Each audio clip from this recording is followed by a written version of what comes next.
Salut et bienvenue au potager durable. Alors il y a eu plusieurs semaines de travail sans relâche pour remplir le potager. Là on est mi-juin avec les différents légumes, donc tous les semis, toutes les plantations qu'il a fallu faire. Alors là je suis presque au bout, ça y est. Donc aujourd'hui je vous invite à faire le tour du potager. On va voir ensemble toutes les cultures primeurs, donc celles vraiment du tout début de l'année. Les cultures de printemps, là on est en plein dedans, les cultures d'été, les cultures d'automne, là il faut commencer à y penser déjà, mais oui. Alors en tout, j'ai compté pas moins de 22 légumes différents qu'on va voir, et sans compter les aromatiques et les fleurs. Alors le but de cette vidéo, c'est de vous montrer un petit peu tous les différents légumes qu'on peut cultiver dans un potager, et puis surtout comment se font les enchaînements de cultures. L'idée, c'est toujours pareil, c'est d'avoir quelque chose à récolter en toute saison. Alors on va commencer par les cultures primeurs. Alors les cultures primeurs, ce sont des légumes que j'ai semés hyper tôt, souvent dès le début du mois de février, à l'intérieur de la maison la plupart du temps. Et puis après, une fois qu'ils ont été mis au potager, ils étaient protégés soit par une bâche mille-trous, soit par un voile de forçage. Et puis maintenant, donc on est mi-juin, ils sont arrivés à maturité, certains depuis un petit moment déjà. Et là, on en récolte tous les jours selon les besoins. Alors en primeur, on va commencer par les choux paumés. Donc là, il y a deux variétés. Il y a un chou paumé rond, un chou qui est plus de forme pointue. Donc ce sont des choux que j'appelle des variétés express parce que c'est des variétés spéciales qui sont très hâtives, qui poussent très vite. Alors ceux-là, ils ont été semés en godet début février, plantés mi-mars. Et donc c'est des petites pommes qui sont vraiment très pratiques à récolter pour deux personnes. C'est largement suffisant, pas besoin d'avoir des grosses têtes de choux dont on ne sait pas quoi faire après. Toujours dans les primeurs ici, on a des choux raves. Alors c'est la première série qui a été semée mi-février, plantée fin mars. Alors il y a une deuxième série juste à côté, là je vous la montrerai juste après. Ça, c'est un sac de culture dans lequel je fais pousser des carottes. Alors là, pareil, c'était un semis hyper précoce début février, à l'intérieur de la maison d'ailleurs. Ce qui est l'avantage, c'est qu'il y a des poignées, donc on peut très bien déplacer ce sac de culture. Donc je les avais fait germer à l'intérieur de la maison, au chaud. Et alors c'est une variété Amsterdam, c'est des carottes très hâtives. Alors du coup, il ne faut pas s'attendre à des carottes énormes. Je vais en cueillir une pour voir. Voilà, vous voyez, c'est des carottes qui sont toutes fines, comme le doigt. Mais quel parfum, et à croquer comme ça, c'est un vrai régal. Ici, vous reconnaissez sans doute la plate-bande où il y avait la serre avant, là, qui est démontée maintenant. Alors, qu'est-ce qu'on peut voir? On peut voir un plant de courgettes qui avait été planté à l'époque où la serre était encore là, donc très tôt en saison, début avril. Et pour les courgettes, je ne m'embête pas à faire du semis, comme je n'ai que 3 plants étalés sur la saison, donc un plant très précoce, un plant au mois de juin et un plant au mois de juillet. Je préfère acheter des plants tout prêts au marché. Qu'est-ce qu'on voit d'autre? Il reste un petit peu de betteraves ici, là, la première série de betteraves qui avait été semée au tout début du mois de février, plantée mi-mars. Alors ça donne pas des grosses betteraves, c'est des petites boules comme ça, mais bon, ça fait juste une portion pour 2 personnes, pour les râper crus en salade, et ça suffit, il n'y a pas besoin de plus. Et on voit aussi le tout premier semis de haricots nains ici, donc un semis très précoce à l'époque où il y avait la serre encore. Donc ils avaient été semés début avril, plantés mi-avril, et là on voit il y a déjà les haricots ici, ils sont quasiment récoltables, là encore quelques jours et puis on pourra y aller. Et pour finir, au niveau des aromatiques, il reste quelques plants d'aneth. Là, l'aneth que je fais en plusieurs séries aussi, donc ça c'était la première série qui avait été semée mi-février. Les cultures de printemps, eh bien là on est en plein dedans, ce sont les cultures de saison, donc il n'y a pas besoin de protection particulière, là ce sont des légumes qui aiment bien la fraîcheur du printemps, et là on est mi-juin, donc tous ces légumes qu'on va voir là dans cette séquence sont en pleine croissance en ce moment. Alors là on se trouve au niveau du grillage que j'ai mis en place pour séparer le potager en 2 moitiés, donc on a une partie ici qui sont cultivées de pommes de terre, et de l'autre côté on a les 6 plates-bandes du potager, et au milieu donc ce grillage qui sert de délimitation et surtout qui sert à faire grimper un bon nombre de légumes. Donc premier exemple ici, c'est les petits pois. Donc les petits pois là, on est vraiment, c'est une culture typique du printemps. Donc moi je sème toujours 3 séries de petits pois. La première série, elle a été semée début mars, elle a été plantée mi-mars, et là les récoltes sont juste finies. Donc là il doit en rester là quelques-uns, mais la plupart sont finis, mais on voit d'ailleurs ils sont en train d'attraper l'oïdium là, ce qui est tout à fait normal parce que ce sont des plants qui sont en fin de vie. Et maintenant on passe à la deuxième série qui est derrière moi, donc à chaque fois ça fait 1,50 m à peu près. Alors la deuxième série, eh bien, je l'ai semée un mois après la première, donc ça veut dire début avril pour le semis, fin avril pour la plantation. Et là c'est en cours de récolte. Et il y a également une troisième série qui a été semée encore un mois plus tard, ça veut dire un semis mi-mai et une plantation fin mai. Au niveau des variétés, moi j'aime pas trop les pois écossais, je préfère les pois mange-tout. Donc là j'ai semé deux sortes, là comme chaque année, donc des pois mange-tout qui sont ici. Donc là vous voyez on les cueille quand la gousse est à peine renflée au niveau des pois et on mange tout avec la cosse, là c'est très bon. Et puis les pois croque-tout, donc c'est juste à côté, c'est une autre sorte. C'est des pois qui sont un petit peu, qui ont une forme de haricot, mais qui ont quand même un goût de petits pois. Et là, ils sont plutôt croquants. Et pareil, on mange tout et c'est délicieux. On continue avec la culture des oignons. Donc ici, on voit un rang là devant moi. Alors, ce sont des oignons que j'ai plantés début juin, là, donc tout récemment. Mais il faut dire que normalement, ça se plante plutôt en avril, les oignons. Mais là, c'était pas du tout prévu. En fait, il me restait de la place sur cette plate-bande. Et puis, au moment où j'ai acheté les plants de poireaux au marché, eh bien, ils avaient des plants d'oignons juste à côté, donc j'en ai pris. Et alors, bon, il faut savoir que c'est une culture assez longue, hein. Donc, je ne sais pas s'ils auront le temps de grossir, on verra bien. Ici, ce sont les choux raves, c'est la deuxième série qui a été semée début avril et plantée mi-mai. Alors, il y a beaucoup de dégâts, je ne sais pas si vous voyez, les feuilles sont toutes trouées. C'est parce que ce sont les altises, les petites puces noires là, qui percent, qui font des petits trous dans les feuilles. Alors il y a bien le filet anti-insectes, mais je l'avais mis trop tard malheureusement. J'ai attendu de voir les premiers dégâts pour l'installer, les premiers dégâts visibles, et c'était trop tard, j'aurais dû le mettre avant. Alors ce que j'ai fait quand j'ai vu ça, j'ai traité avec une macération huileuse d'ail. Alors ça a permis de repousser les altises et on voit que les nouvelles feuilles là du centre, elles sont ok, hein, elles ne sont pas trouées.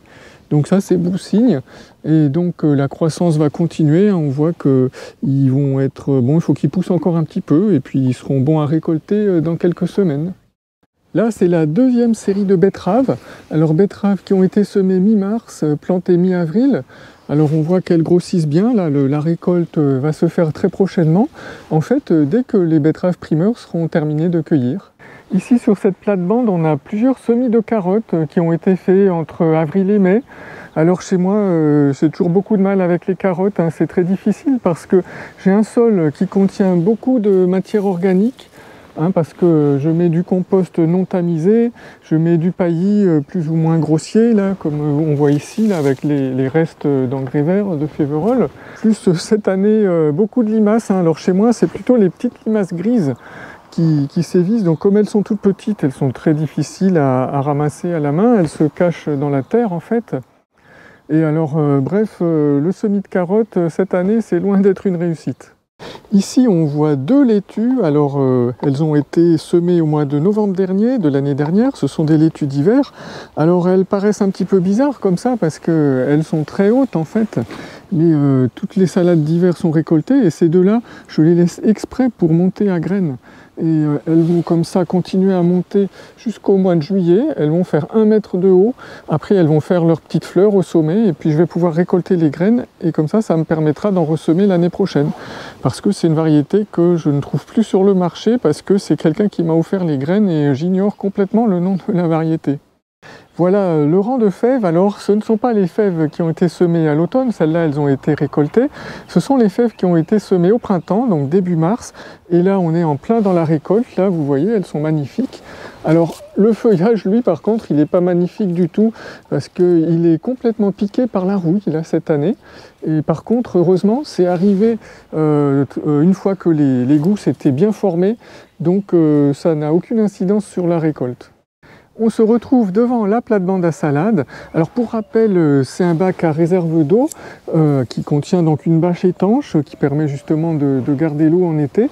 Alors je l'avais construit exprès pour éviter que les salades crèvent en été pendant que je partais en vacances. Mais bien sûr, je m'en sers aussi au printemps, il n'y a pas de raison. Alors j'y fais surtout des laitues et puis des radis au printemps.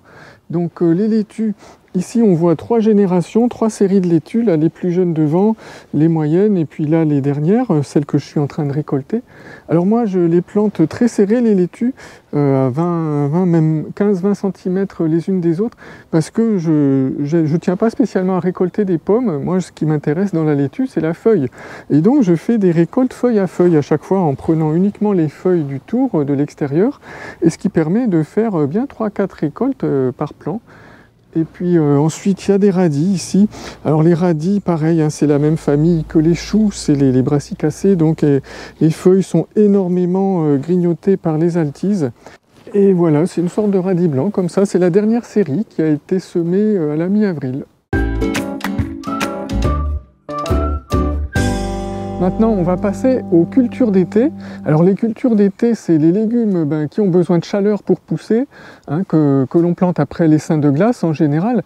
Mais cette année, poulala, quel début de saison, hein, vraiment calamiteux, voire vraiment une météo catastrophique avec des quantités énormes d'eau qui sont tombées dans certaines régions. Et je sais que ça a vraiment ralenti l'activité au potager, hein, pour nombre d'entre vous. Alors on va commencer par la tomate, hein, la star de l'été normalement au potager. Alors comme chaque année, je mets une vingtaine de plants, une dizaine de variétés différentes, donc ça veut dire 2 plants de chaque variété. J'essaye de faire moitié plants greffés que j'ai greffé moi-même avec plus ou moins de succès cette année. Et puis je les taille sur 2 tiges en général, donc c'est pour ça qu'il y a 2 ficelles par plant. Et puis certains sont mis dans des cages, hein. Je vous avais déjà montré ça dans une vidéo il n'y a pas très longtemps, que vous pouvez retrouver sur la chaîne si ça vous intéresse. Donc cette année, vous voyez, elle pousse plutôt bien, malgré la fraîcheur. Il n'y a pas eu de grêle encore, contrairement à l'année dernière où mi-juin, il y avait eu des gros grêlons, tout avait été décimé complètement. Que vous dire de plus sur les tomates, qu'il y a quand même du retard, hein. J'ai planté 3 séries comme d'habitude, donc ça c'est la première série, ce sont les plus hautes. Et puis les 2 autres séries ont été plantées chacune à 1 mois d'intervalle. Et les plus petites, ça a été très récent parce que comme il n'a pas fait chaud, elles ont mis du temps à grandir dans leurs bouteilles. Et c'est la même chose pour les aubergines et les poivrons. Alors là, ce plant d'aubergine, là, c'est un plant greffé que j'ai planté mi-mai.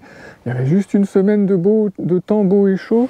Donc je me suis dit que c'était bon, mais bon, personne ne pouvait prévoir que la météo allait se gâter après. Et donc il végète un peu, hein, il n'a pas grandi beaucoup.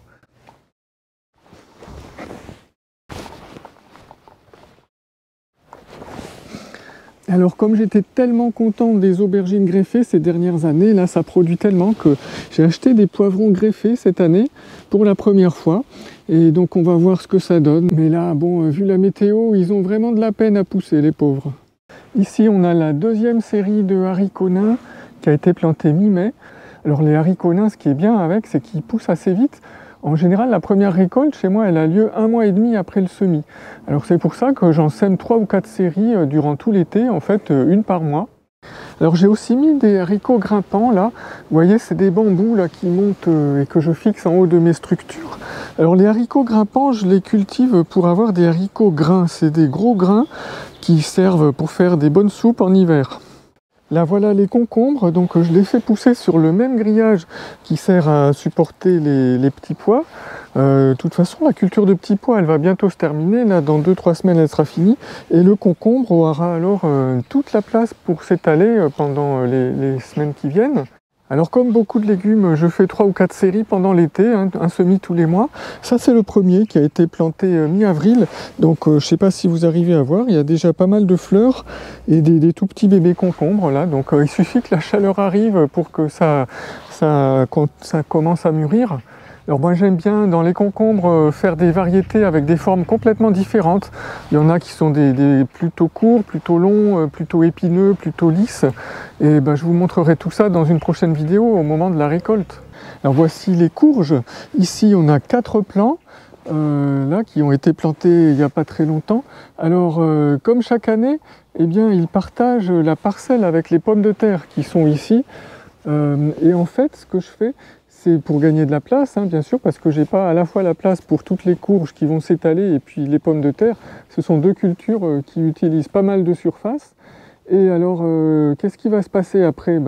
Quand je vais récolter les premiers rangs de pommes de terre, hein, je vais les récolter en pommes de terre nouvelles, donc avant qu'elles soient complètement mûres, et bien ça va faire de la place pour que les courges se développent. Alors je vais guider les tiges pour qu'elles aillent dans la bonne direction, c'est-à-dire par ce qui m'intéresse, c'est par là-bas. Et comme ça, au fur et à mesure, je vais récolter un rang de pommes de terre après l'autre, et les courges vont pouvoir occuper la place. Alors, comme courge, je mets toujours des variétés de type potimarron, parce que les potimarrons, le gros avantage, c'est qu'on n'a pas besoin d'éplucher la peau, on peut la cuire avec le reste, et puis elle est tellement fine qu'elle se mange exactement comme la chair, on ne sent absolument pas la différence. Ici, on peut voir un rang de poireaux. Alors ces poireaux, ils ont été plantés début juin. Alors à chaque fois, je les plante très profond. Je fais carrément une petite tranchée pour les planter. Alors le but, c'est d'avoir des blancs qui sont plus longs, d'avoir plus de blancs. Ce que vous voyez ici, ce sont des plants de soja. Et oui, de soja. Alors le soja, c'est un peu de la même famille que le haricot. Et en fait, ce sont les grains qui se mangent. Donc ça se récolte en frais, là, un peu comme les flageolets. Alors c'est pas très productif, hein, faut le reconnaître, mais bon, je fais ça pour le fun et puis c'est rigolo. Alors pour finir les cultures d'été, je vais vous montrer quelques plantes exotiques que j'ai plantées, que je plante chaque année pour certaines et des nouvelles pour d'autres. Donc ici c'est un plant de chayote qui normalement devrait se développer et grimper jusqu'au poteau. Ensuite ici on a 3 plants de cyclanthère, c'est des plantes grimpantes, donc j'ai mis 3 ficelles là qui vont s'élever aussi, et ça fait des petits fruits entre un concombre et un melon miniature là. Donc c'est la première fois que j'en fais, on va voir ce que ça donne. Ici on a les poires de terre, ça s'appelle aussi des yacon, ça c'est très sympa, ça donne des racines qui sont comestibles, qui ont un petit goût sucré mais très faiblement. Ici, on a des gombos. Donc les gombos, c'est des petits fruits un peu comme des courgettes si on veut. Alors toutes ces plantes exotiques, elles ont vraiment besoin de chaleur. Et là, malheureusement, elles végètent depuis plusieurs semaines. Alors on verra bien comment sera l'été, hein. Peut-être que ça ne sera pas une bonne année pour les légumes exotiques. Alors j'allais oublier les herbes aromatiques. Ici, là, on a 2 plants de ciboulette. Là, on en récolte tous les jours. Elle est vraiment magnifique. Juste derrière, on a de la ciboule. Donc c'est un petit peu comme de la ciboulette, mais en beaucoup plus gros, vous voyez. Donc en ce moment, on l'utilise pas trop, mais c'est utile surtout en hiver quand la ciboulette est rentrée sous terre, parce que la ciboule, elle reste là toute l'année. Et puis juste à côté, on a un plant d'estragon. Alors là, il fait pas très chaud, donc il n'a pas beaucoup de goût en ce moment. Ça sera plutôt pour l'été. Et il est un peu envahi par les coquelicots, vous voyez. Mais bon, c'est pas vilain. Maintenant, je vais vous montrer un petit peu les plans que je suis en train de faire. Alors, comme vous le savez peut-être, je sème quasiment tous mes légumes en godet. Alors pourquoi? Parce que la réussite, elle est quasiment là à tous les coups, hein, par rapport à un semis en pleine terre. On contrôle tout, il n'y a pas de ravageurs, pas de maladies, la température, la lumière, on peut tout contrôler. Alors je vais passer assez vite, hein. Ici on a des choux raves, ici on a une série de concombres, là ça doit être du chou pointu, c'est du chou pour l'automne. Là, ce sont 3 plants de blettes qui vont bientôt aller être plantés. Ici, on a une série de laitues, une série de betteraves. Ici, ce sont des rutabagas, si je me souviens bien.